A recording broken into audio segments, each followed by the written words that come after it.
അസ്സലാമു അലൈക്കും വറഹ്മത്തുള്ളാഹി വബറകാതുഹു. റമദാൻ സന്ദേശം 6. അൽഹംദുലില്ലാഹി റബ്ബിൽ ആലമീൻ വസ്സലാത്തു വസ്സലാമു അലാ സയ്യിദിൽ മുർസലീൻ വഅലാ ആലിഹി വസഹ്ബിഹി കുല്ലിഹിം അജ്മഈൻ. അമ്മാ ബഅദ്.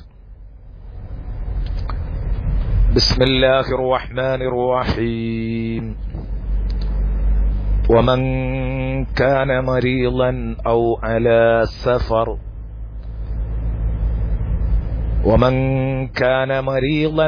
على سفر فعدة من أيام أخر يريد الله بكم اليسر ولا يريد بكم العسر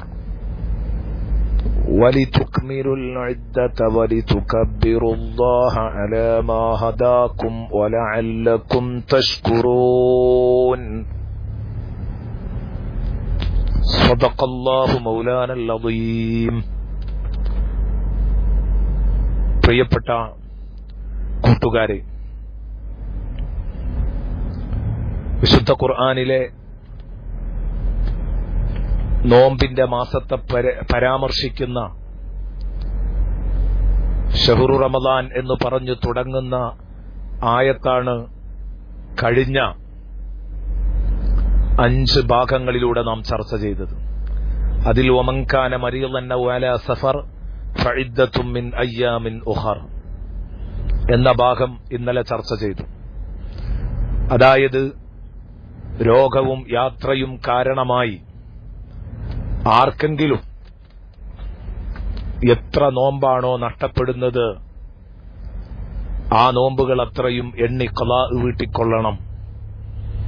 എന്തേ യാത്രയിലും രോഗാവസ്ഥയിലും നോമ്പ് വേണ്ട എന്ന് വെച്ചത്?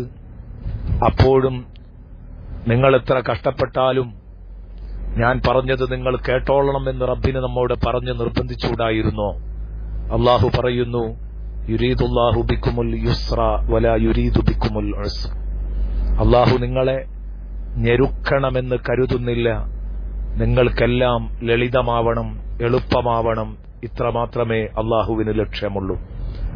എന്നാൽ നിങ്ങൾക്ക് ഇഹപര വിജയം കിട്ടണം, നിങ്ങളുടെ ആരോഗ്യം സംരക്ഷിക്കപ്പെടണം, നിങ്ങളുടെ മൂല്യങ്ങൾ കാത്തുസൂക്ഷിക്കപ്പെടണം. അതിനാവശ്യമായ ശിക്ഷണങ്ങൾ മാത്രമാണ് അള്ളാഹു നൽകുന്നത്. നിങ്ങളെ പ്രയാസപ്പെടുത്തുന്നില്ല. രോഗവും യാത്രയും ഉണ്ടാകുമ്പോൾ അപ്പോഴും നോമ്പ് നോൽക്കണമെന്ന് പറഞ്ഞതൊരു പ്രയാസമാകും. അള്ളാഹു ഒരിക്കലും അങ്ങനെ നിങ്ങളെ പ്രയാസപ്പെടുത്താൻ ഉദ്ദേശിക്കുന്നില്ല. മാത്രമല്ല, ഒന്ന്, നിങ്ങളെക്കൊണ്ട് എളുപ്പം കാക്ഷിക്കുന്നു എന്ന കാരണം കൊണ്ടാണ് ഇങ്ങനെ ഇളവ് പ്രഖ്യാപിച്ചത്. ഇളവ് പ്രഖ്യാപിക്കുമ്പോൾ നിരുപാധികം ഇളവ് പ്രഖ്യാപിച്ച് ഇനി നിങ്ങൾ ആ നോമ്പിനെക്കുറിച്ച് ആലോചിക്കേണ്ട എന്നല്ല. അത്രയും നോമ്പ് അന്ന് കഴിഞ്ഞില്ലെങ്കിൽ റമദാനേതര ദിനങ്ങളിൽ നിങ്ങളത് എണ്ണി ഖളാ വീട്ടണമെന്ന് പറഞ്ഞു. എന്തിനാണിത്? വലിതുക്മിലുൽ ഇദ്ദ, നിങ്ങൾ എണ്ണം പൂർത്തീകരിക്കാൻ. അല്ലെങ്കിൽ 30 ദിവസത്തെ നോമ്പ് കൊണ്ട് അള്ളാഹു എന്താണോ മനുഷ്യർക്ക് ലക്ഷ്യം വെച്ച നന്മ, നിങ്ങൾ യാത്രയുടെ പേരിലും രോഗത്തിന്റെ പേരിലും അതിലൊരു 5 നോമ്പ് ഉപേക്ഷിച്ചെങ്കിൽ നിങ്ങൾക്ക് 25 നോമ്പിന്റെ ഗുണമല്ലേ കിട്ടൂ? നിങ്ങൾക്ക് 30 നോമ്പിന്റെ ഗുണം കിട്ടണ്ടേ? അതിന് വലിതുക്മിലുൽ ഇദ്ദ, നിങ്ങൾ എണ്ണം പൂർത്തീകരിക്കാൻ പിന്നീട് നിങ്ങൾ എണ്ണി ഖളാ വീട്ടണം എന്ന് അള്ളാഹു നിർദ്ദേശിച്ചു. എങ്കിൽ അത് ശവ്വാൽ പിറ കണ്ടതോടുകൂടെ റമദാനിൽ രോഗവും യാത്രയും ഉള്ള ഒരാള് ശവ്വാൽ പിറ കാണുന്നതോടുകൂടെ തുടർന്ന് നോൽക്കണം എന്ന് കൽപ്പിച്ചുകൂടായിരുന്നോ? ശവ്വാൽ 1 തന്നെ നോമ്പ് നോൽക്കണമെന്ന് കൽപ്പിച്ചുകൂടായിരുന്നോ? അന്ന് പെരുന്നാളാണ്. ആ പെരുന്നാളിന് നോമ്പ് നോൽക്കൽ ഹറാമാക്കി. മറ്റു ദിവസങ്ങളിൽ നോൽക്കാമെന്ന് പറഞ്ഞതെന്തിന്? റമദാൻ മാസത്തിൽ ചില തടസ്സങ്ങൾ വന്നതുകൊണ്ട് പെരുന്നാൾ ആഘോഷിക്കാൻ നിങ്ങൾക്ക് അനുമതി കിട്ടാതെ പോകരുത്. അതിനുള്ള ആഘോഷ സ്വാതന്ത്ര്യം നിങ്ങൾക്ക് നഷ്ടപ്പെടരുത്. അതാണ് അടുത്ത ആയത്തിൽ പറയുന്നത്, വലിതുകബ്ബിറുല്ലാഹ അലാ മാ ഹദാക്കും.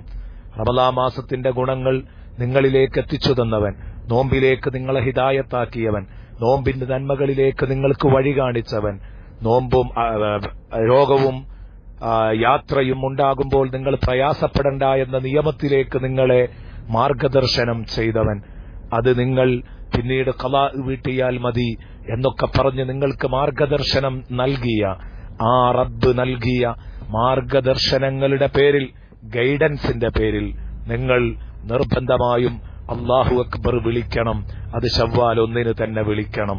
എല്ലാവരും ശവ്വാൽ 1 30 നോമ്പും തറാവീഹും അതുപോലെ നോമ്പു തുറയും എല്ലാ അനുഗ്രഹങ്ങളും തന്ന റബ്ബിനെ ഉറക്കെ അല്ലാഹു വലിയവനാണ്, അല്ലാഹു വലിയവനാണ് എന്ന് അല്ലാഹു അക്ബർ, അല്ലാഹു അക്ബർ, അല്ലാഹു അക്ബർ, ലാ ഇലാഹ ഇല്ലല്ലാഹു വല്ലാഹു അക്ബർ, അല്ലാഹു അക്ബർ വലില്ലാഹിൽ ഹംദ് എന്നൊരുമിച്ച് പള്ളിമിനാരങ്ങളിൽ നിന്ന് വിളിക്കുമ്പം, വീടിന്റെ അകത്തളങ്ങളിൽ നിന്ന് സഹോദരിമാരും കുഞ്ഞുങ്ങളുമൊക്കെ ഈ തക്ബീർ വിളിക്കുമ്പോൾ, നിങ്ങൾക്ക് നോമ്പുകാലത്ത് ഒരു 5 ദിവസം യാത്രയായി പോയി, അല്ലെങ്കിൽ ഒരു ദിവസം രോഗമായി പോയി എന്ന കാരണം കൊണ്ട് നിങ്ങൾക്ക് ശവ്വാൽ 1 ഈ തക്ബീർ വിളിക്കാതിരിക്കാൻ പറ്റരുത്. അതിനാ പറഞ്ഞത് ഫഇദ്ദത്തും മിൻ അയ്യാമിൻ ഉഖർ, നിങ്ങൾ മറ്റു ദിവസങ്ങളിൽ എണ്ണി ഖളാ വീട്ടിയാൽ മതി. വലിതുകബ്ബിറുല്ലാഹ്, നിങ്ങൾ അല്ലാഹുവിന് വേണ്ടി തക്ബീർ ചൊല്ലേണ്ട ദിവസം ശവ്വാൽ 1 നിങ്ങളെല്ലാവരും പെരുന്നാൾ ആഘോഷിക്കൂ. അതിനാണ് പിന്നീട് ഖളാ വീട്ടിയാൽ മതി എന്ന് പറഞ്ഞത്.